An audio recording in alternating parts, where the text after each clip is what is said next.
Dear students, നമ്മൾ inorganic polymers എന്നുള്ള ചാപ്റ്ററാണ് ഡിസ്കസ് ചെയ്തുകൊണ്ടിരുന്നത്.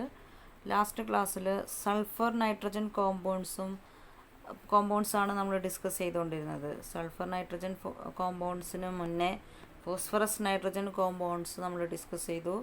ഫോസ്ഫറസും നൈട്രജനും ഡിഫറെൻറ്റ് ഓക്സിഡേഷൻ സ്റ്റേറ്റിൽ വരുന്ന കോമ്പൗണ്ടുകൾ ഡിസ്കസ് ചെയ്തു, ഫോസ്ഫസീൻസ്. അതുകൂടാതെ ലാസ്റ്റ് ക്ലാസ്സിൽ ഡിസ്കസ് ചെയ്തതാണ് sulphur nitrogen compounds. Sulphur nitrogen കോമ്പൗണ്ട്സിൽ 3 ടൈപ്പ് കോമ്പൗണ്ടുകളാണ് നമ്മൾ കഴിഞ്ഞ ക്ലാസ്സിൽ പറഞ്ഞത്. അതായത് tetrasulphur tetranitrate, disulphur dinitrate and polymeric sulphur nitride. ഇത്രയും കോമ്പൗണ്ടുകളും അതിൻ്റെ പ്രിപ്പറേഷനും അതിൻ്റെ സ്ട്രക്ചറൊക്കെ പറഞ്ഞു. ഇനി നമുക്ക് പറയാനുള്ളത് ഇതിൻ്റെ പ്രോപ്പർട്ടീസ് ആൻഡ് അപ്ലിക്കേഷൻസ് ആണ്. അതായത് മെയിനായിട്ട് പോളിമറിക് സൾഫർ നൈട്രൈഡിൻ്റെ പ്രോപ്പർട്ടീസ് ആൻഡ് അപ്ലിക്കേഷൻസ്. അതിൽ നമ്മൾ ഏറ്റവും ഇമ്പോർട്ടൻ്റ് ആയിട്ട് പറയുകയാണെങ്കിൽ നമുക്കറിയാം സൾഫർ നൈട്രജൻ കോമ്പൗണ്ടിൽ സൾഫറും നൈട്രജനും മാത്രമേ ഉള്ളൂ.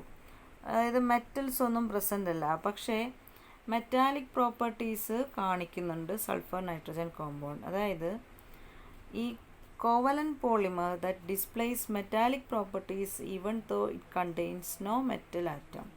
ഒരു മെറ്റൽ ആറ്റം പോലും ഇല്ലാതെ മെറ്റാലിക് പ്രോപ്പർട്ടീസ് എക്സിബിറ്റ് ചെയ്യുന്ന കോവലന്റ് പോളിമർ, അതും ഫസ്റ്റ് എക്സാമ്പിളാണ്.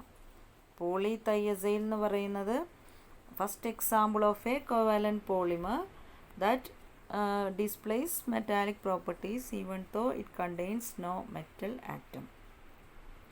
രണ്ടാമത്തെ പ്രോപ്പർട്ടി എന്ന് പറയുന്നത് ഒപ്റ്റിക്കൽ ആൻഡ് ഇലക്ട്രിക്കൽ പ്രോപ്പർട്ടീസ് ആണ്. Characteristic of A 3-dimensional anisotropic metal. അതായത് അനൈസോട്രോപ്പി എന്താണെന്നൊക്കെ നമ്മൾ സോളിഡ് സ്റ്റേറ്റിലൊക്കെ പറഞ്ഞിട്ടുണ്ടാവും, പഠിച്ചിട്ടുള്ളതാണ്. ഇപ്പോൾ ഈ optical and electrical properties are characteristic of a 3-dimensional anisotropic metal, and these metallic properties are more pronounced in the direction of polymeric chain. Anisotropic എന്ന് പറയുമ്പം directional behaviour ആണ് നമ്മളതിൽ പറയുന്നത്. ഈ sulphur nitrogen polymeric sulphur nitrogen കോമ്പൗണ്ടിൻ്റെ metallic property എന്ന് പറയുന്നത് പോളിമറിൻ്റെ ചെയിനിൻ്റെ ഡയറക്ഷനിലാണ്, അല്ലാതെ പെർപെൻഡിക്കുലർ അല്ല. പോളിമറിൻ്റെ ചെയിനിൻ്റെ ഡയറക്ഷൻ ഏതാണോ ആ ഡയറക്ഷനിലാണ് മെറ്റാലിക് പ്രോപ്പർട്ടി ഉള്ളത്. അതുപോലെ ഇതിൻ്റെ കണ്ടക്ടിവിറ്റി എന്ന് പറയുന്നത് 1.7 × 10³ ഓം ഇൻവേഴ്സ് സെൻറ്റിമീറ്റർ ഇൻവേഴ്സ് ആണ്. അതായത് മെറ്റലായ മെർക്കുറിയുടെയൊക്കെ ഏകദേശം ആ റേഞ്ചിലാണ് ഇതിൻ്റെ കണ്ടക്ടിവിറ്റി വരിക. 1.7 × 10³ ഓം ഇൻവേഴ്സ് സെൻറ്റിമീറ്റർ ഇൻവേഴ്സ് ആണ് റൂം ടെമ്പറേച്ചറിൽ. അതുകൂടാതെ അതിൻ്റെ കണ്ടക്ടിവിറ്റി നമ്മൾ സാധാരണ മെറ്റൽസിൻ്റെ conductivity increases with decrease in ടെമ്പറേച്ചറാണ്. ടെമ്പറേച്ചർ കുറയുമ്പം മെറ്റലിൻ്റെ കണ്ടക്ടിവിറ്റി ഡിക്രീസസ് വിത്ത് ഇൻക്രീസ്, അതായത് മെറ്റലിൻ്റെ conductivity increases with decrease in temperature. മെറ്റലിൻ്റെ പൊതുവായിട്ടുള്ളൊരു ബിഹേവിയറാണത്, conductivity increases with decrease in temperature എന്നുള്ളത്. അതുപോലെ superconducting below liquid helium temperature. Liquid ഹീലിയത്തിൻ്റെ ടെമ്പറേച്ചറിന് താഴെ സൂപ്പർ കണ്ടക്ടിവിറ്റി കാണിക്കുന്നുണ്ട്. അതായത് 0.26 കെൽവിനാണ് ലിക്വിഡ് ഹീലിയത്തിൻ്റെ ടെമ്പറേച്ചർ എന്ന് പറയുന്നത്. അതിലും താഴെയുള്ള ടെമ്പറേച്ചറിൽ വരുമ്പോൾ ഈ കോമ്പൗണ്ട്, അതായത് പോളിമറിക് സൾഫർ നൈട്രൈഡ് എന്ന് പറയുന്ന കോമ്പൗണ്ട് എന്ത് കാണിക്കുന്നുണ്ട്? സൂപ്പർ കണ്ടക്റ്റിംഗ് നേച്ചർ കാണിക്കുന്നുണ്ട്. അതുപോലെ conductivity increases with increase in pressure കൂടുന്നതിനനുസരിച്ച് കണ്ടക്ടിവിറ്റി കൂടുന്നുണ്ട്. Then next point is forms diamagnetic monoclinic lustrous golden colour crystals. അതായത് പോളിമറിക് സൾഫർ നൈട്രൈഡ് ഡയാമാഗ്നറ്റിക് ആയിട്ടുള്ള monoclinic lustrous golden colour crystals ആണ് form ചെയ്യുന്നത്. Diamagnetic ആണ്, monoclinic ആണ്. നമ്മൾ സോളിഡ് സ്റ്റേറ്റിൽ, അതായത് +2 പഠിച്ചിട്ടുണ്ട്, 7 ക്രിസ്റ്റൽ സിസ്റ്റംസ് ഉണ്ട്. അതിൽ ഉള്ള ഒരു ഇതാണ് മോണോക്ലിനിക് എന്ന് പറയുന്നത്. Monoclinic lustrous golden colour crystals ആണ് പോളിമറിക് സൾഫർ നൈട്രൈഡ് ഫോം ചെയ്യുന്നത്. And this material is relatively chemically inert at room temperature. Room ടെമ്പറേച്ചറിൽ റിയാക്ഷനൊന്നും നടക്കില്ല. ടു എയർ ആൻഡ് വാട്ടറുമായിട്ടും എയറുമായിട്ടൊന്നും റൂം ടെമ്പറേച്ചറിൽ റിയാക്ഷനൊന്നും നടക്കില്ല. പക്ഷേ may be heated in air for short periods. എയറിൽ എന്ത് നടക്കും? ചില സമയത്ത് ചൂടാക്കി കഴിഞ്ഞാൽ ഡിക്കമ്പോസിഷൻ നടക്കും. when heated in a sealed container for 1 or 2 days at 150 degrees Celsius. 150 degree Celsius വരെ നമ്മളൊരു സീൽഡ് കണ്ടെയ്നറിൽ ഇതിനെ ചൂടാക്കുകയാണെങ്കിൽ അതിന് ഡിക്കമ്പോസിഷൻ സംഭവിക്കും. സാധാരണഗതിയിൽ it is chemically inert towards air and water.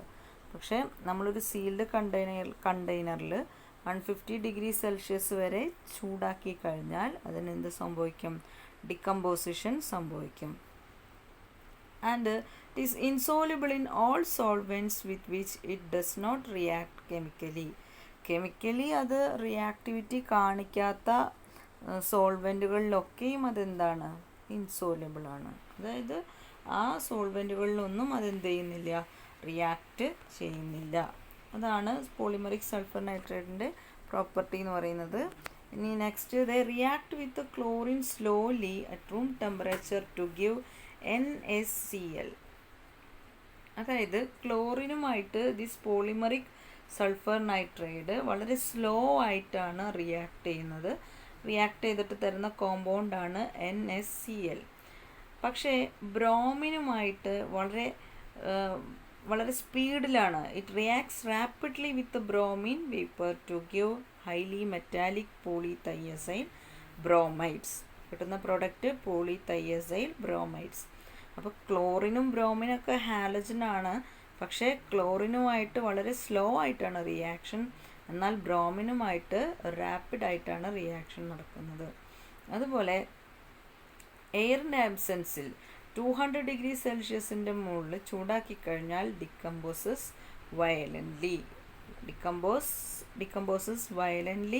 when heated in excess of 200 degrees Celsius in the absence of air, and shows explosive character when compressed strongly ആണ്. Slowly ഒരു മിസ്റ്റേക്കാണ്, strongly ആണ്. Shows explosive character when compressed strongly. നിങ്ങൾ notes എഴുതുമ്പം slowly എന്നല്ല എഴുതേണ്ടത്, strongly എന്നാണ് എഴുതേണ്ടത്. Shows explosive character when compressed strongly.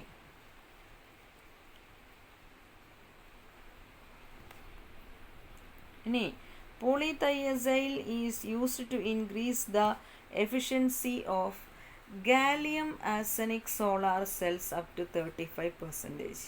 GAAS എന്ന് എഴുതിയിരിക്കുന്നത് ഗാലിയം ആർസനിക് ആണ്. ഗാലിയം ആർസനിക് സോളാർ സെൽസിൻ്റെ എഫിഷ്യൻസി 35% വരെ ഇൻക്രീസ് ചെയ്യുന്നതിന് വേണ്ടിയിട്ട് നമ്മൾ ഉപയോഗിക്കുന്നുണ്ട് പോളിതൈയസൈൽ എന്ന് പറയുന്ന compound. Polythiazyl is used to increase the efficiency of gallium arsenic solar cells up to 35% and used as electrode material in the electrolysis of aqueous solutions of metal salts.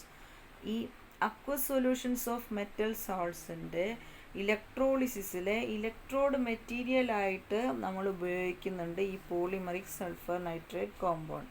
അതിന് കാരണം metal ions poly സർഫസുമായിട്ടാണ് കൂടുതൽ interact ചെയ്യുക with other metal electrodes. വേറെയുള്ള metal ഇലക്ട്രോഡ്സിനെ compare ചെയ്യുമ്പം polymeric സർഫേസിലാണ് metal അയോൺസിന് കൂടുതൽ interaction ഉണ്ടാവുക. അതുകൊണ്ടാണ് നമ്മൾ പോളിമറിക് സൾഫർ നൈട്രൈഡ് നല്ലൊരു ഇലക്ട്രോഡായിട്ട് നമ്മൾ ഉപയോഗിക്കാൻ കാരണം. അതുപോലെ നമ്മൾ used as a precursor for the synthesis of metallic covalent polymeric derivatives. നമ്മൾ എന്തായിട്ട് ഉപയോഗിക്കുന്നുണ്ട്? Sulphur nitrogen polymeric sulphur nitride is used as a precursor for the synthesis of its metallic covalent polymeric derivatives. Example ആണ് പോളിതൈയസൈൽ ബ്രോമൈഡ്സ്. പോളിതൈയസൈൽ ബ്രോമൈഡ്സ് ഒക്കെ prepare ചെയ്യുന്നതിന് വേണ്ടിയിട്ടുള്ള പ്രിക്കേഴ്സറായിട്ട് നമ്മൾ ഉപയോഗിക്കുന്നുണ്ട് ഈ പോളിമറിക് സൾഫർ നൈട്രൈഡ് എന്ന് പറയുന്നത്. ഇത്രയാണ് അതിൻ്റെ ആപ്ലിക്കേഷൻസ് ആൻഡ് പ്രോപ്പർട്ടീസ് എന്ന് പറയുന്നത്. ഇത്രയും ആയിക്കഴിഞ്ഞാൽ സൾഫർ നൈട്രജൻ കോമ്പൗണ്ട് ഇവിടെ തീർന്നു. ഇനി നമുക്ക് പഠിക്കാനുള്ളത് സിലിക്കേറ്റ്സിനെ കുറിച്ചാണ്. സിലിക്കേറ്റ്സ് എന്ന് പറഞ്ഞു കഴിഞ്ഞാൽ നമ്മൾ അതായത് റോക്സിൽ സാൻഡിൽ ഒക്കെ സിലിക്ക ഉണ്ട്. സിലിക്കേറ്റ്സ് എന്ന് പറയുന്നത് നമ്മൾ ഗ്രാനൈറ്റ്, ബ്രിക്സ്, സിമെൻറ്റ് ഇതിലൊക്കെ എന്തുണ്ട്, സിലിക്കേറ്റ്സ് ഉണ്ട്. അപ്പോൾ many of the things that we are familiar with in our day to day life are silicates. നമ്മൾ സെറാമിക്സിലും അതുപോലെ നമ്മൾ വീട്ടിൽ ഫ്ലോറിങ്ങിന് വേണ്ടി യൂസ് ചെയ്യുന്ന ഗ്രാനൈറ്റിലും ബ്രിക്സിലും സിമെൻറ്റിലൊക്കെ നമ്മൾ എന്താണുള്ളത്, സിലിക്കേറ്റ്സ് ആണുള്ളത്. അപ്പോൾ ആ സിലിക്കേറ്റ്സിനെ കുറിച്ചിട്ടാണ് നമ്മളിവിടെ ഡിസ്കസ് ചെയ്യുന്നത്. ഇനി സിലിക്കേറ്റ്സിൻ്റെ സ്ട്രക്ചറും ക്ലാസിഫിക്കേഷനാണ് നമുക്ക് പറയാനുള്ളത്. സിലിക്കേറ്റിൽ മെയിനായിട്ട് സിലിക്കണും ഓക്സിജനുമാണുള്ളത്. ഈ സിലിക്കണും ഓക്സിജനും തമ്മിലുള്ള ഇലക്ട്രോനെഗറ്റിവിറ്റി ഡിഫറൻസ് എന്ന് പറയുന്നത് 1.7 ആണ്. ഈ ഇലക്ട്രോനെഗറ്റിവിറ്റി ഡിഫറൻസ് നോക്കിയിട്ട് നമുക്ക് അവർ തമ്മിൽ ഫോം ചെയ്യുന്ന ബോണ്ട് കോവാലൻ്റ് ആണോ അയോണിക് ആണോ എന്നൊക്കെ പറയാൻ സാധിക്കും. നമ്മൾ ഇലക്ട്രോനെഗറ്റിവിറ്റിയുടെ കാര്യം സെക്കൻഡ് സെമ്മിലാണ് പഠിച്ചിരിക്കുന്നത്. നിങ്ങളുടെ സെക്കൻഡ് സെമ്മിൻ്റെ കെമിസ്ട്രി ടെക്സ്റ്റ് എടുത്ത് നോക്കിയാൽ കാണാൻ സാധിക്കും. ഇലക്ട്രോനെഗറ്റിവിറ്റീൻ്റെ ബേസിൽ നമ്മൾ എങ്ങനെയാണ് അയോണിക് ബോണ്ടാണോ കോവലൻ്റ് ബോണ്ടാണോ അവിടെ ഫോം ചെയ്യുന്നത് എന്ന് പറയുന്നുണ്ട്, കറക്റ്റായിട്ട് പറയുന്നുണ്ട്. അപ്പോൾ ഇവിടുത്തെ ഇലക്ട്രോനെഗറ്റിവിറ്റി ഡിഫറൻസ് എന്ന് പറയുന്നത് 1.7 ആണ്. അതായത് ഓക്സിജൻ്റെ ഇലക്ട്രോനെഗറ്റിവിറ്റി 3.5ഉം സിലിക്കണിൻ്റേത് 1.82 ആണ്.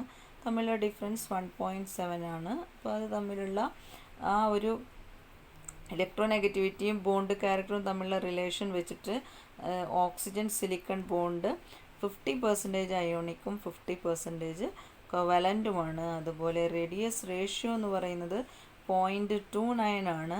ഇത് രണ്ടും വെച്ചിട്ട് നമുക്ക് പറയാൻ സാധിക്കും എന്താണെന്ന് വെച്ച് കഴിഞ്ഞാൽ silicon is 4 coordinate and is surrounded by 4 oxygen atoms at the corners of a ടെട്രാഹെഡ്രൺ.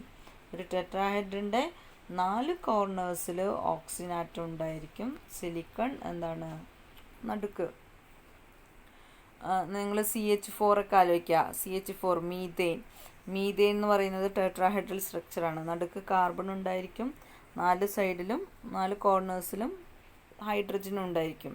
അതുപോലെ സിലിക്കേറ്റിൻ്റെ സ്ട്രക്ചറിൽ ഒരു സിലിക്കണും 4 ഓക്സിജനും ഉണ്ടായിരിക്കും. 4 ഓക്സിജനും ആ ടെട്രാഹെഡ്രലിൻ്റെ 4 കോർണേഴ്സിലൊക്കെ ആയിരിക്കും ഓറിയൻ്റ് ചെയ്തിട്ടുണ്ടായിരിക്കുക. അതുകൊണ്ട് silicates are compounds containing silicon oxygen single bonds and having the tetrahedral SiO4 4- ion as the basic building unit. അപ്പോൾ സിലിക്കേറ്റിൻ്റെ ബേസിക് ബിൽഡിംഗ് യൂണിറ്റ് എന്ന് പറയുന്നത് SiO4 4- ആണ്. And the linkage is silicon oxygen single bond. Okay, SiO4 4- എന്ന് പറയുമ്പോൾ ഈ 4 negative charge ഉണ്ട് അവിടെ. ആ 4 നെഗറ്റീവ് ചാർജും ഓക്സിജൻ്റെ മുകളിലാണ്. നമുക്ക് സ്ട്രക്ചർ കണ്ടാൽ ഒന്നും കൂടി മനസ്സിലാവും. ഇതാണ് സിലിക്കേറ്റിൻ്റെ സ്ട്രക്ചർ എന്ന് പറയുന്നത്. സിലിക്കേറ്റിൻ്റെ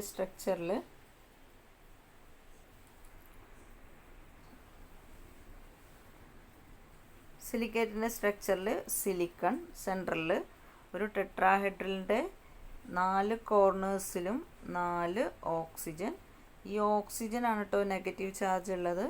4 കോർണേഴ്സിലും ഓക്സിജൻ്റെ നെഗറ്റീവ് ചാർജ്. അതാണ് സിലിക്കേറ്റിൻ്റെ സിംഗിൾ യൂണിറ്റ്. ഒരു സിലിക്കേറ്റിൻ്റെ സിംഗിൾ യൂണിറ്റ് എന്ന് പറയുന്നത് എന്താണ്, സിലിക്കൺ 4 ഓക്സിജൻ. ഈ 4 ഓക്സിജൻ്റെ മുകളിലും നെഗറ്റീവ് ചാർജ്. ഇതൊരു ടെട്രാഹെഡ്രൽ അറേഞ്ച്മെൻ്റ് ആണ്. ഈ കാണിച്ചിരിക്കുന്ന സ്ട്രക്ചർ എന്ന് പറയുന്നത് silicon SiO4 4 oxygen minus 4- SiO4 4-. ഈ സ്ട്രക്ചറിനെ നമ്മൾ ഈ വരച്ചിരിക്കുന്ന ഇതാണ് ശരിക്കും SiO4 4- സ്ട്രക്ചർ എന്ന് പറയുന്നത്. ഈ സ്ട്രക്ചറിനെ നമ്മൾ ഒന്നുകൂടി സിമ്പിളായിട്ട് നമുക്കിതിൻ്റെ ക്ലാസിഫിക്കേഷനിൽ പല ടൈപ്പ് സിലിക്കേറ്റ്സിനെ കുറിച്ച് പഠിക്കാനുണ്ട്. ആ ക്ലാസിഫിക്കേഷനിൽ പല ടൈപ്പ് സിലിക്കേറ്റ്സിനെ കുറിച്ച് പഠിക്കുമ്പം അതിൻ്റെ സ്ട്രക്ചർ വരയ്ക്കാനുണ്ട്. അതൊന്നുകൂടി സിമ്പിളായിട്ട് വരയ്ക്കുന്നതിന് വേണ്ടിയിട്ടാണ് നമ്മൾ ഈ ഫോമിൽ ഇതിനെ റെപ്രസെൻ്റ് ചെയ്യുന്നത്. അതായത് ഇവിടെ നല്ല കട്ടിയിൽ വരച്ചിരിക്കുന്ന ഡോട്ട് എന്ന് പറയുന്നത് സിലിക്കണാണ്. അതുപോലെ ഓക്സിജൻ അതായത് കട്ടിയില്ലാതെ വരച്ചിരിക്കുന്നതാണ് ഓക്സിജൻ. അതൊക്കെ ഇവിടെ കൊടുത്തിട്ടുണ്ട്. പിന്നെ ഈ പുറത്തേക്ക് വരച്ചിരിക്കുന്ന ഈ ഓക്സിജൻ, അതായത് ഇത് നമ്മളടുത്തേക്ക് പ്രൊജക്റ്റ് ചെയ്തിരിക്കുന്ന ഓക്സിജനാണ് ഇത്. ഈ ഓക്സിജനെ ജസ്റ്റ് ഈ സിലിക്കണിൻ്റെ മുകളിലാണ് കാണിച്ചിരിക്കുന്നത്. ബാക്കിയുള്ള 3 ഓക്സിജൻ ആറ്റത്തെയും ഇവിടെ ഓരോന്നിനെയും റെപ്രസെൻ്റ് ചെയ്തിട്ടുണ്ട്. ഓക്കെ, അപ്പോൾ ഇതാണ് എന്തെന്ന് പറയുന്നത് സിലിക്കേറ്റിൻ്റെ സ്ട്രക്ചർ. ഞാൻ ഒന്നുകൂടി പറയാം. നടുക്കുള്ള സിലിക്കണാണ്. ഈ സിലിക്കണാണ് ഇങ്ങനെ കട്ടിയിൽ വരച്ചിരിക്കുന്ന ഇത് ഇവിടെ ഉള്ളത്. ഈ ഓക്സിജൻ ആറ്റത്തിനെയാണ് ഈ സിലിക്കണിൻ്റെ മുകളിൽ വീണ്ടും റെപ്രസെൻ്റ് ചെയ്തിരിക്കുന്നത്. എന്ന് പറഞ്ഞു കഴിഞ്ഞാൽ ഈ ഇത് കട്ടിയുള്ള ഡോട്ടിൻ്റെ മുകളിലായിട്ട് ഒരു സർക്കിൾ ഉണ്ടല്ലോ, അതാണ് ഈ ഓക്സിജൻ ആറ്റം എന്ന് പറയുന്നത്. ഇനി ബാക്കിയുള്ള ഓക്സിജൻ ആറ്റത്തിനൊക്കെയാണ് ഇവിടെ റെപ്രസെൻ്റ് ചെയ്തിരിക്കുന്നത്, ഇത് 3. അപ്പോൾ ഇങ്ങനെയാണ് നമ്മൾ സാധാരണഗതിയിൽ ഇനി ക്ലാസിഫിക്കേഷനൊക്കെ പറയുമ്പോൾ സ്ട്രക്ചർ വരയ്ക്കുക. അപ്പോൾ സിമ്പിളായിട്ട് സിലിക്കേറ്റിൻ്റെ സ്ട്രക്ചർ അല്ലെങ്കിൽ സിലിക്കേറ്റിൻ്റെ ബേസിക് ബിൽഡിംഗ് യൂണിറ്റ് എന്താണെന്ന് ചോദിച്ചു കഴിഞ്ഞാൽ നമ്മൾ എഴുതേണ്ടത് SiO4 4-. ആ ബേസിക് ബിൽഡിംഗ് യൂണിറ്റാണ് ഇതിൽ കാണിച്ചിരിക്കുന്നത്. ഇങ്ങനെയാണ് നമ്മൾ വരയ്ക്കേണ്ടത്. ഇതതിൻ്റെ ശരിക്കുള്ള ഫോം, നമ്മളിതിൻ്റെ സിമ്പിൾസ് വെച്ചിട്ടുള്ള ഫോമാണ് ഇത് കാണിച്ചിരിക്കുന്നത്. ഓക്കെ, SiO4 4- സിമ്പിൾസ് വെച്ചിട്ടുള്ള ഫോമാണിത്. ഇത് ശരിക്കുള്ള ഫോമാണ്. നമ്മൾ ഈ ഫോമിലാണ് ഇനി ഇത് കാണിക്കേണ്ടത്. അപ്പോൾ ഇതാണ് ബേസിക് ബിൽഡിംഗ് യൂണിറ്റ്. ഇനി ഈ ബേസിക് ബിൽഡിംഗ് യൂണിറ്റിൽ ഇതിനെന്ത് ചെയ്യാം? ഈ ഓക്സിജന് വേറൊരു സിലിക്കണുമായിട്ട് ബോണ്ട് ഫോം ചെയ്യാം. അതുപോലെ ഈ ഓക്സിജന് വേറൊരു സിലിക്കണുമായിട്ട് ബോണ്ട് ഫോം ചെയ്യാം. ഈ ഓക്സിജന് വേറൊരു സിലിക്കണുമായിട്ട് ബോണ്ട് ഫോം ചെയ്യാം. ഇത് ഒരെണ്ണത്തിന് മാത്രം ബോണ്ട് ഫോം ചെയ്യാം, അല്ലെങ്കിൽ അറ്റ് എ ടൈം ഇത് 2 എണ്ണത്തിനും ബോണ്ട് ഫോം ചെയ്യാം, അതല്ലെങ്കിൽ അറ്റ് എ ടൈം ഇത് 3 എണ്ണത്തിനും ബോണ്ട് ഫോം ചെയ്യാം. ഇങ്ങനെ ബേസ് ചെയ്തിട്ട്, അതായത് ഓക്സിജൻ ആറ്റം എത്ര എണ്ണം ഷെയർ ചെയ്യുന്നുണ്ട് എന്ന് വെച്ചിട്ട് സിലിക്കേറ്റിനെ ക്ലാസിഫൈ ചെയ്തിട്ടുണ്ട്. അങ്ങനെയാണ് സിലിക്കേറ്റിൻ്റെ ക്ലാസിഫിക്കേഷൻ എന്ന് പറയുന്നത്. അതായത് ഒരു ഓക്സിജൻ ആറ്റം ഷെയർ ചെയ്യുമ്പോൾ ഒരു ക്ലാസ് ഓഫ് സിലിക്കേറ്റ് കിട്ടും. ഇനി അതല്ല 2 ഓക്സിജൻ ആറ്റം ഒരേ സമയം ഷെയർ ചെയ്യുന്നുണ്ടെങ്കിൽ വേറൊരു ക്ലാസ് ഓഫ് സിലിക്കേറ്റ് കിട്ടും. ഇനി അതല്ല 3 ഓക്സിജൻ ആറ്റം ഒരേ സമയം ഷെയർ ചെയ്യുന്നുണ്ടെങ്കിൽ വേറൊരു ക്ലാസ് സിലിക്കേറ്റ് കിട്ടും. ഇനി 4ാമത്തെ ഓക്സിജൻ ആറ്റം ഷെയറിങ് ഉണ്ടെങ്കിൽ വേറൊരു ക്ലാസ് സിലിക്കേറ്റ്സ് കിട്ടും. ഇങ്ങനെ സിലിക്കേറ്റ്സിൻ്റെ ക്ലാസിഫിക്കേഷനാണ് നമുക്കിനി അടുത്തത് പഠിക്കാനുള്ളത്. അപ്പോൾ ഇത് ക്ലിയർ ആയി എന്ന് വിചാരിക്കുന്നു. ഇവിടെ ഓർത്ത് വയ്ക്കേണ്ടത് SiO4 4- ആണ് സിലിക്കേറ്റിൻ്റെ ബേസിക് ബിൽഡിംഗ് യൂണിറ്റ് എന്ന് പറയുന്നത്. ഒരു ടെട്രാഹെഡ്രിൻ്റെ 4 കോർണേഴ്സിലുമായിട്ടാണ് ഈ ഓക്സിജൻ ആറ്റം അറേഞ്ച് ചെയ്തിട്ടുള്ളത്. സെൻറ്ററിൽ സിലിക്കണും ഉണ്ടായിരിക്കും. ഇങ്ങനെയാണ്. ഓക്കെ,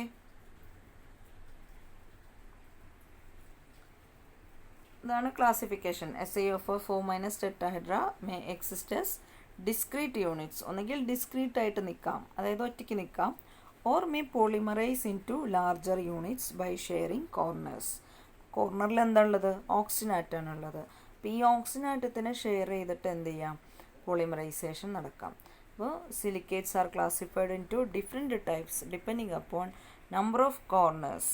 0 മീൻസ് ഒന്നും ഷെയർ ചെയ്യുന്നില്ല. അപ്പോൾ നേരത്തെ നമ്മൾ കണ്ടതുപോലെ, നേരത്തെ കണ്ട ഇതുപോലെയാണ് നിൽക്കുന്നതെങ്കിൽ അത് 0 ഷെയറിംഗ് ആണ്. ഈ ഓക്സിജൻ ആറ്റം ആരുമായിട്ടും എന്ത് ചെയ്യുന്നില്ല? ഷെയർ ചെയ്യുന്നില്ല. ഇനി അതല്ല, ഒരു ഓക്സിജൻ ആറ്റം ആണെങ്കിൽ അത് വേറൊരു ക്ലാസ് സിലിക്കേറ്റ് ആണ്. 2, 3 അല്ലെങ്കിൽ 4 ഇങ്ങനെ ഓരോ ഓക്സിജൻ ആറ്റവും ഷെയർ ചെയ്യുന്നതിനനുസരിച്ച് നമുക്ക് എന്ത് ചെയ്യാം? സിലിക്കണിനെ ക്ലാസിഫൈ ചെയ്യാവുന്നതാണ്. അടുത്തത് അതിൻ്റെ ക്ലാസിഫിക്കേഷനാണ്. ഫസ്റ്റ് ക്ലാസിഫിക്കേഷനിൽ ഫസ്റ്റ് കാറ്റഗറി എന്ന് പറയുന്നത് ഓർത്തോസിലിക്കേറ്റ് ആണ്. Orthosilicate these are simple silicate containing discrete SiO4 4- tetrahedra. അതായത് ഒരു ഓക്സിജൻ ആറ്റം പോലും ഷെയർ ചെയ്യാത്ത സിലിക്കേറ്റിൻ്റെ ക്ലാസ്സാണ് എന്തെന്ന് പറയുന്നത് ഓർത്തോസിലിക്കേറ്റ് എന്ന് പറയുന്നത്. അപ്പോൾ നമ്മൾ നേരത്തെ വരച്ച സെയിം സ്ട്രക്ചറാണ് ഇവിടെ വരയ്ക്കേണ്ടത്.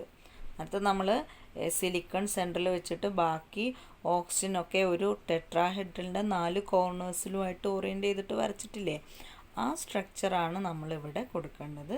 These are simple silicates containing discrete SiO4 4- ടെട്രാഹെഡ്ര.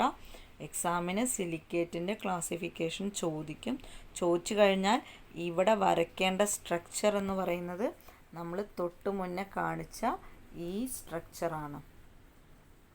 ഈ സ്ട്രക്ചറാണ് നമ്മൾ ഇവിടെ വരയ്ക്കേണ്ടത്. ഓക്കെ, അപ്പോൾ ഇതാണ് സിലിക്കേറ്റിലെ ഓർത്തോസിലിക്കേറ്റിൻ്റെ സ്ട്രക്ചർ നിങ്ങൾ വരയ്ക്കേണ്ടത്. ഇനി ഓർത്തോസിലിക്കേറ്റിൻ്റെ എക്സാമ്പിളാണ് zircon. A typical example is zircon. ഒരു എക്സാമ്പിളെങ്കിലും നിങ്ങൾ ഓർത്ത് വയ്ക്കണം ഓരോന്നിനും. ഓർത്തോസിലിക്കേറ്റിൻ്റെ ഒരു എക്സാമ്പിളാണ് സിർക്കോൺ എന്ന് പറയുന്നത്. സിർക്കോണിൻ്റെ ഫോർമുല ZrSiO4. സിർക്കോണിൻ്റെ formula ZrSiO4. If the metal ion is divalent, they have the formula M2SiO4. Metal ion അതായത് സിർക്കോണിയം പോലെ ഉള്ള ഒരു മെറ്റൽ ഡൈവാലൻ്റ് ആണെങ്കിൽ ഇതിൻ്റെ ജനറൽ ഫോർമുല എന്ന് പറയുന്നത് M2SiO4 ആയിരിക്കും. Metal ion is if the metal ion is divalent, they have the formula M2SiO4, where M may be beryllium, magnesium, iron, manganese, zinc, etc. Forstrate Mg2SiO4, willemite Zn2SiO4, etc. are examples. Okay, വേറെയും examples, അതായത് divalent metal ion വരുന്നതിന് എക്സാമ്പിളാണ് Mg2SiO4. അതിൻ്റെ പേരാണ് ഫോർസ്ട്രൈറ്റ്. അതുപോലെ Zn2SiO4, zinc Zn2SiO4, വില്ലിമൈറ്റ്. Okay, അപ്പോൾ ഇതാണ് ഓർത്തോസിലിക്കേറ്റ്. ഓർത്തോസിലിക്കേറ്റിൻ്റെ structure കൂടെ ഇവിടെ വരച്ച് വെക്കണം. ഓർത്തോസിലിക്കേറ്റിൻ്റെ സ്ട്രക്ചർ നമ്മൾ നേരത്തെ വരച്ചിരിക്കുന്ന ആ ബേസിക് ബിൽഡിംഗ് യൂണിറ്റ് വരയ്ക്കുന്നത് പോലെ തന്നെയാണ് വരയ്ക്കേണ്ടത്. കാരണം ഒരു ഓക്സിജൻ ആറ്റം പോലും ഷെയറിങ് ഇല്ലാത്ത ക്ലാസ് ഓഫ് സിലിക്കേറ്റാണ് ഓർത്തോസിലിക്കേറ്റ് എന്ന് പറയുന്നത്. ഓക്കെ, ഇനി അടുത്തതായിട്ട് രണ്ടാമത്തെ കാറ്റഗറിയാണ് പൈറോസിലിക്കേറ്റ്.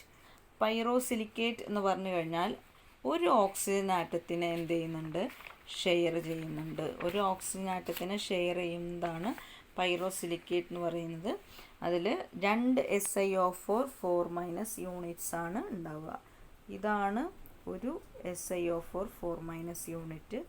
ഇത് രണ്ടാമത്തെ SiO4 4- യൂണിറ്റ്. ഇങ്ങനെ 2 SiO4 4- യൂണിറ്റുകൾ കമ്പൈൻ ചെയ്തതാണ് പൈറോസിലിക്കേറ്റ് എന്ന് പറയുന്നത്. ഇതിൻ്റെ ടോട്ടൽ ഫോർമുല എന്ന് പറയുന്നത് 2 സിലിക്കൺ ഉണ്ട്, 1 2 3 4 5 6 7 ഓക്സിജൻ ഉണ്ട്. ഇപ്പോൾ Si2O7. 6 നെഗറ്റീവ് ചാർജും ഉണ്ട്, 1 2 3 4 5 6. ഇങ്ങനെ ഇപ്പോൾ ഒന്നുകൂടി പറയാം, 2 സിലിക്കൺ, ഇനി 7 ഓക്സിജൻ, 1 2 3 4 5 6 7 ഓക്സിജൻ. ഈ 7 ഓക്സിജനിൽ ഈ ഓക്സിജന് മാത്രം നെഗറ്റീവ് ചാർജ് ഇല്ല, കാരണം ഇവിടെ ഷെയറിങ് നടക്കുന്നുണ്ട്. അതുകൊണ്ട് ഈ 4ാമത്തെ ഓക്സിജന് മാത്രം എന്തില്ല, നെഗറ്റീവ് ചാർജ് ഇല്ല.